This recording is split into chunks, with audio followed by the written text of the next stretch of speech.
पूछूंगी ना, बता देना, ठीक है? ध्यान से सुनना कविता को।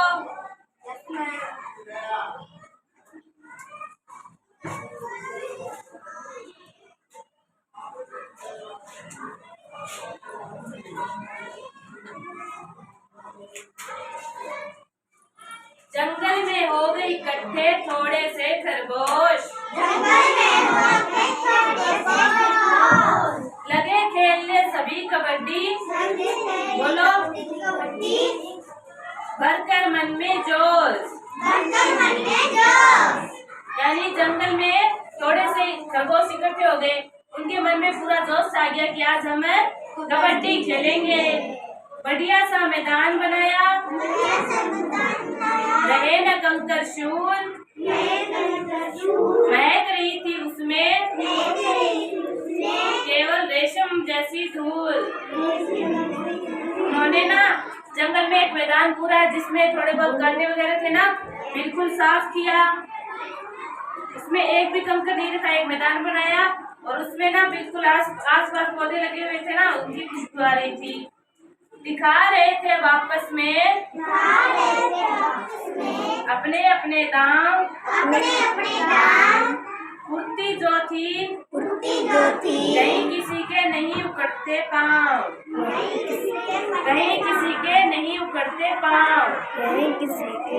कभी कभी तो जोर शोर से छिड़ जाता संघर्ष, फिर पल भर में छा जाता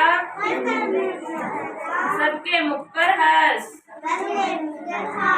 सारे खेल रहे थे, सब अपने अपने कबड्डी में जैसे दांव होते हैं ना, सारे कबड्डी में दांव लगा रहे थे। खरगोश तो तेज होते ही हैं, कितने फुर्तीले होते हैं ना, भाग भाग के खेल रहे थे।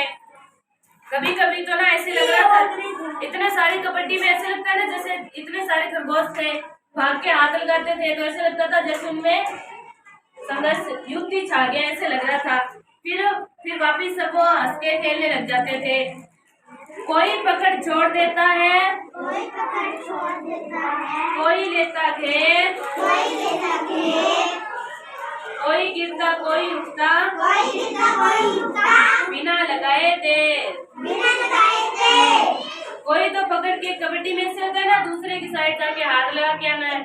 कोई हाथ लगा के आ जाता था, कोई उसको हाथ लगा के आता था, उसको वहीं पकड़ लेते थे। कोई पकड़ के भाग जाता था, कोई उठता कोई गिरता, फिर वापस खेलने लग जाते। हार जीत का निर्णय करना वहाँ न था आसान, ऐसे ही खेलों से बढ़ती खेल जगत की शान।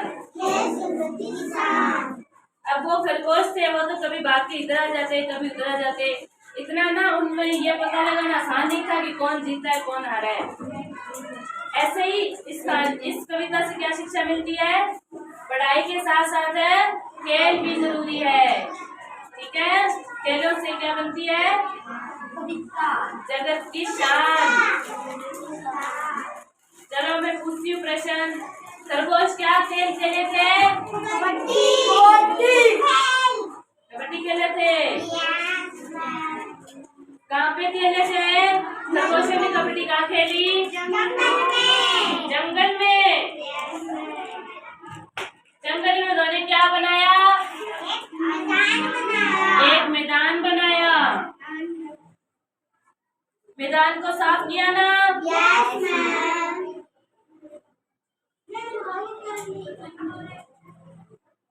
चलो ठीक है, याद होगी ना सबको? बाकी हम अगली कविता पढ़ेंगे।